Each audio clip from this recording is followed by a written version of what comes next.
dhiyeenya kana yookaan guyyaa dhiyoo kana keessa guyyaa kaleessa irraa jalqabuudhaan warri nafxanyaadha fuula Facebook akkasumallee YouTube irratti suuraalee adda addaa maxxansuudhaan Jaalle Marroon ajjeefamee jira jechuudhaan olola adda addaatis gaggeessaa jiru. Haa ta'u malee wanti ammaan tana deemaa jiru kun ammoo uummata Oromootiif ajandaa baasuuf waan deemus ni fakkaata. Jaalle Marroon ajjeefamee akkan jirres baramee jira. Haa ta'u malee ammoo nafxanyoonni Jaalle Marroon ajjeefamee jira jechuudhaan suuraa Jaalle Marroo fakkaatu yookaan hidhata yookaan qabsaawaa uummata Oromoo waboo keessaa nama wareegame tokko fuula Facebook irrattis qoodaa jiru. Haa ta'u malee uummanni Oromoo akka qalbii caphee waboo bosonatti hafe irraa abdii muratuuf suuraa warri nafxanyaa yeroo kanatti ajandaa godhanii uummata keenyaaf tolchanii gabbaasaa jiru. Uummanni Oromoodha amma saniifillee gurra laataa hin jiru. Haa ta'u malee yeroo uummanni keenya biyya keessatti bahaa fi dhiyaatti kaabaa fi kibbaatti tokko ta'e mootummaa kana kokkee qabee dura dhaabbachaa jiru kanatti warri nafxanyaatii fi mootummaan biyya gaggeessaa jiru ammoo uummata keenyaaf torbee darbe kanallee ajandaa adda addaa baasaa ture. Shanee baay'eetu harka kennachaa ture jechuudhaan waboos maqaa balleessaa ture. Sammartinuu haftee ammoo yeroo kanatti Jaalle Marroon ajjeefamee jira jechuudhaan uummata keenyaaf ajandaa guddaa baasanii akka uummanni Oromoodha abdii muratee if duuba deebi'uuf jecha wantoota hamaa uummata keenya gubbatti raawwatanii uummata keenya miira keessa galchanii qalbii cabsanii akka uummanni keenya waboo bosonatti hafte irraa abdii muratu gochuudhaaf jecha shira hammanan jaamne mootummaa fi nafxanyoonni biyya keessattis hojjechaa jiru. Warri nafxanyaa kan biyya alaa jirus shira adda addaa kan warri nafxanyaa biyya keessatti hojjete sooshaal miidiyaa gubbatti baasuudhaan uummata Oromoodha miira keessa galchanii yookaan abdii murachiisuudhaaf jecha shira hammanan jaamnes hojjechaa jiru. Haa ta'u malee waboon gama lixa Oromiyaa bakkeewwan adda addaa jiran yeroo ammaan tanaatti waraana mootummaatiin rakkoo hamaa keessa haa galanii malee ammallee uummata isaanii bira dhaabbachaa jiru. Lixa Oromiyaatii fi akkasumallee kaaba Oromiyaatti waraanni mootummaadha hammanan jaamne bobbaafame waan jiruuf jecha waboon uummatattis makamuu hin dandeenye. Haa ta'u malee ammoo mootummaan biyya gaggeessaa jiru yookaan paartiin bilisiginnaadha waboon lafarraa baddee jirti. Irra baay'een isaanii qabsoo karaa nagaatti deebi'aa jiru harka kennachaa jiru jechuudhaan torbee kana keessa miidiyaa OBN faanaa EBC gubbattis gabaasaa ture. Haa ta'u malee akka uummanni keenya waboo cinaa hin dhaabbanne gama kaaniin ammoo waboo irraa abdii muratuuf jecha mootummaan biyyattiidha shira akkanaa xaxaa akka jirus baramee jira. Haa ta'u malee yeroo muummeen ministeera Dr. Abiy Ahmed fi warri nafxanyaadha uummata Oromoo qalbii cabsuu fi uummanni Oromoodha akka abdii waboo irraa kutatuuf jecha waan akkanaa kana sooshaal miidiyaa gubbatti hojjechaa jiran waboon ammoo daran kootu ittuma jabeessee tarkaanfii isaa yookaan hojii isaa lixa Oromiyaatii fi kaaba Oromiyaa keessattis itti fufee jira.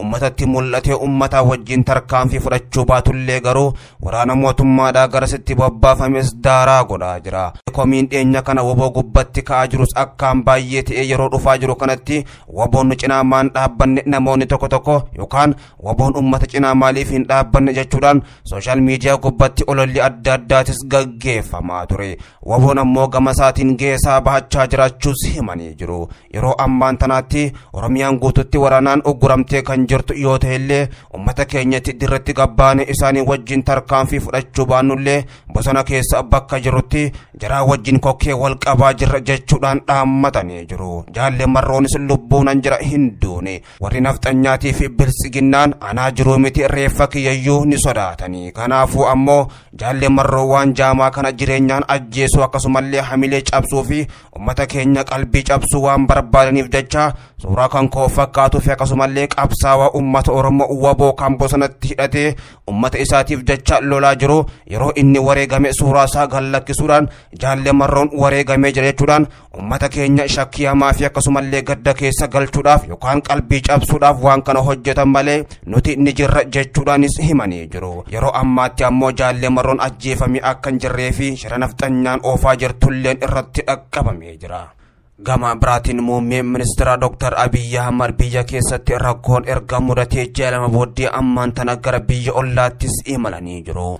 haa ta'u malee imalli muummee ministeera Dr. Abiy Ahmad kan yeroo kana shakkii guddaa fi biyyattiin hammeenya keessa galus argisiisa. Biyyattiin diinagdeedhaan koftee waraanni illee deeggarsa muummee ministeera Dr. Abiy Ahmad laaffisaa waan dhufes ni fakkaata. Ummanni biyyattiitis muummee ministeera Dr. Abiy Ahmadiif nafxanyootas kokkee qabanii jiru. Haa ta'u malee ummanni qoftiin kokkee qabe osoo hin lakkisin biyyoonni addunyaa gurguddoon biyyoonni akka Ameerikaadhaa gargaarsaas isaanirraa kutanii waan jiran ni fakkaatu. Ministeera haajaa alaa Ameerikaatii fi muummeen ministeera Itoophiyaa Dr. Abiy Ahmad hagayya 25 Suudaan magaalaa Kaartuumitti wal arguuf akka jirantu himamee jira. Akkuma beekamutti miseensonni koongireesii Ameerikaadhaa 20 ministeera haajaa alaa Ameerikaadhaa Mr. Poomiyoodhaaf xalayaa barreessaniin mootummaa Itoophiyaa irratti dhiibbaan akka godhamuu fi gargaarsi akka dhaabbatus gaafatanii turani. Haa ta'u malee guyyaa arraan tana ammoo muummeen ministeera Dr. Abiy Ahmad biyya keessatti osoo hin ta'in biyya ollaatti ministeera haajaa alaa Ameerikaadhaa Mr. Poomiyoo wajjin akka wal arguuf deemantu himamee jira. Biyyi Ameerikaadhaa Itoophiyaarraa liqaa qabduu fi akkasumallee gargaarsa ergaa fi turte addaan kuttee liqaalleen atattamaan akka deebi'u gaafattee akka jirtutu dhagahamee jira. Muummeen ministeera Dr. Abiy Ahmad biyya keessatti muddama hamaa keessa galuudhaan yeroo ammaan tanaa biyya ollaasaattis mari'achaa jira. Haa ta'u malee kanaan dura ammoo Abiyyot Kaasaayidhaa biyya Itoophiyaa keessatti yeroo rakkinni tokko mudachaa turee fi akkasumallee siyaasaan biyyattiidhaan walxaxaa dhuftetti gara biyya ollaasaa biyya Eertiriyaa namicha jibbamaa Isaayyaas Afwerqii jedhamu biratti deemee isaa wajjin mari'achaa turuunsaatis ni yaadatama. Mariin Isaayyaas Afwerqii wajjin gochaa ture kan karaa gubbaan jirree fi daandii gubbaa isaa maksee fi akkasumallee yeroo gabaabdutti kan lubbuu isaa keessaa baasu ta'uu erga argee booddee ammoo gara Suudaanitti fuula isaa deeffatee jira. Muummeen ministeera Dr. Abiy Ahmad ammoo arraan tana erga fuula isaanii gara Suudaanitti deeffatanii pirezidaantii mana maree walabummaa Suudaan kan ta'an Jeneraal Abdul Fattah fi akkasumallee gama kaaniin muummee ministeera Abdallah Hamdok waliin hariiroo biyyoota lamaanii irratti ni mari'atama jedhamee eegama. Haa ta'u malee muummeen ministeera Dr. Abiy Ahmad yookaan Abiyyot Kaasaayidhaa yeroo kanatti gargaarsa barbaada biyyoota ollaatti xiqqoo ollaasa jiran keessaas fiigaa jira. Yeroo addunyaan gurra isarraa cufattee akkasumallee gama kaaniin harka ishee irraa deeffattee jirtu kanatti ammoo biyyoota ollaa irraa gargaarsaas ta'e waraanaa fi akkasumallee akkaataa fi fala adda addaatis barbaadataa jira. Haa ta'u malee ummanni Oromoodhaa waraanni inni biyya Eertiriyaa irraa argateeyyuu isa ibduuba hin deebifne. Amma ammoo biyyoota Suudaanii fi akkasumallee biyyoota ollaa birootti darbuudhaan gargaarsa humna waraanaatii fi akkasumallee gama kaaniin mala yookaan akkaataa nageenya biyyattii itti buusan isaan irraa odeeffachuu yookaan akkaataa isaan irraa qajeelfama fudhachuudhaaf garsittis qajeelee jira. Kanaan dura muummeen ministeera Dr. Abiy Ahmad yeroo hamaa keessatti gara biyya Eertiriyaatti yeroo lama ol qaxxaamuran yookaan achitti imaluun isaaniitis ni yaadatama. Falli isaan achitti barbaadaa turan tokkolleen fala sirrii akka hin ta'inii fi gama kaaniin waraanni biyya Eertiriyaadhaa kan isaan kadhatan yookaan komaandoon isaan galfatanii Oromiyaa Finfinnee geessanis waan tokkollee isaaniif gochuus hin dandeenye. Isaan miidhuu malee nageenyi tokkolleen dhufuu erga dhabee booddee ammoo arraan tana gara Suudaanitti fuula deeffatanii jiru. Muummeen ministeera Dr. Abiy Ahmad biyya Suudaan keessa ta'anii uummata Oromootii fi akkasumallee uummata biyyattiidhaa keessa gubbatti fincila gaggeessaa jiran gubbatti shiraxaxaa yeroo jiranii fi akkasumallee gama kaaniin mootummaa Ameerikaa miilarra qofuudhaaf yeroo deeman kanatti ammoo uummanni keenya biyya keessaa qabsoo isaanii finiinsanii jiru. Paartii Bilisiginnaa biyya gaggeessaa jiru uummanni keenya guutummaan guututti isin hin simannu isinis hin beenu jechuudhaanis dura dhaabbatanii jiru.